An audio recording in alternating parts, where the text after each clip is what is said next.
राजधानी दिल्ली में एक ऐसा मामला सामने आया जहां ससुराल पक्ष में अपनी बहू को घर में अकेली छोड़कर और ज्यादातर कमरे में ताला लगा कर चले गए। कमाल तो जब हुआ जब रसोई का सारा सामान खाने पीने का वह अपने साथ पैक करके ले गए। जब पत्रकारों ने पीड़िता से पूछा तो उसने अपनी आपबीती बताई और रोते हुए कहा कि मेरी 2 साल की बेटी है, उसके दूध तक का पैसा मेरे पास कोई अरेंजमेंट नहीं है। कुछ दिन तो आसपास वालों ने मेरी मदद की, लेकिन मेरे चचेरा ससुर और मेरे सास ससुर उन्हें गालियां देने लगे, तो अब वह भी हाथ पीछे कर चुके हैं। मैंने पुलिस को सूचना दी मगर वहां से किसी भी तरह की कोई कार्यवाही नहीं हुई और उल्टा मुझे ही समझाने लगे मैं क्या करूं और कहां जाऊं, मुझे न्याय दिलाया जाए। मेरा पति गवर्नमेंट एम्प्लॉय है और एमसीडी में जॉब करता है, वह भी मुझे इस हाल में छोड़कर चला गया और अभी तक उसका कोई अता पता नहीं है।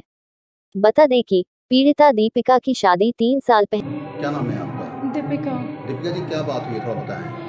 एक्चुअली जिस दिन से मैं अपनी ससुराल में आई हूँ उसी दिन से ना सब लोग मुझे तरह तरह की गालियाँ दे रहे हैं। यहाँ पे खाने को कुछ नहीं दे रहे हैं, हर तरह से मुझे परेशान किया जा रहा है। हर तरह से, जिस भी तरह से वो मुझे परेशान कर सकते हैं उस तरह से परेशान कर रहे हैं। आप किचन देख लीजिए, मेरे पास खाने के लिए राशन में कुछ भी नहीं है। मेरी 2 साल की बेटी है और उस तलक के लिए दूध तलक नहीं है। यहाँ पे फ्रिज हुआ करता था, बाहर ये लोग अपना सारा सामान शिफ्ट करके ले गए हैं। तो जिस टाइम सामान शिफ्ट किया गया था आपको पता चला था या नहीं? जी पता लगा था, पूरी गली देख रही थी। तो आपने ऑब्जेक्शन क्यों नहीं किया? मैंने फ़ोन करा था, मैंने पीसीआर पे फ़ोन करा था 112 नंबर पे। वो लोग आए थे तो उन्होंने कहा कि क्या कहते हैं, वहाँ पे कोई शिप्रा मैम करके है किशनगंज थाने में, तो वो आईओ है मेरी, तो उन्होंने मुझे फ़ोन करा और उन्होंने मुझे ये सांत्वना दी थी कि भाई क्या कहते हैं, ये लोग अपना सामान लेके जा रहे हैं और जो आपका सामान है वो आपके हस्बैंड कह रहे हैं कि मैं 3 दिन में लौटा दूँगा। तो उसके बाद से कभी उसके बाद से फिर मैंने जब फ़ोन करा उन्हें तो फिर उन्होंने कहा कि आपके हस्बैंड का फ़ोन नहीं मिल रहा है और हमारी बात नहीं हो पा रही है उनसे। तो इस समय आपके मौजूदा स्थिति में हस्बैंड कहाँ है? मेरे हस्बैंड का है मुझे खुद भी नहीं पता। जिस दिन मैं यहाँ पर आई थी अपनी ससुराल में, मेरे हस्बैंड तभी यहाँ से चले गए थे, कहाँ गए मुझे नहीं पता। क्या करते थे आपके हस्बैंड? मेरे हस्बैंड सरकारी नौकरी पर है, एमसीडी डिपार्टमेंट में है। किस जगह पोस्टिंग है उनकी? अशोक विहार दीप मार्केट क्या में। नाम है हस्बैंड का? रोहित कुमार।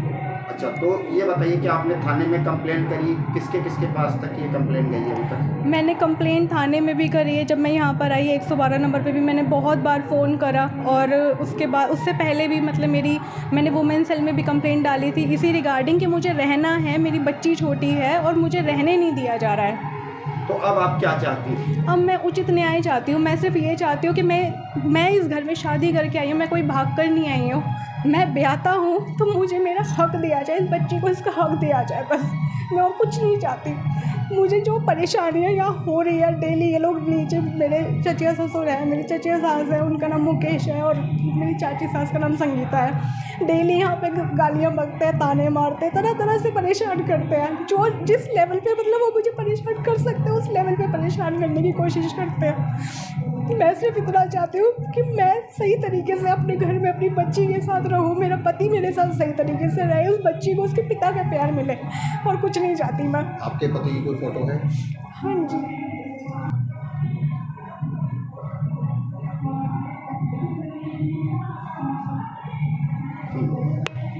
तो आपने कभी उसके अलावा एसएचओ से या किसी अधिकारी से मिलने की कोशिश की?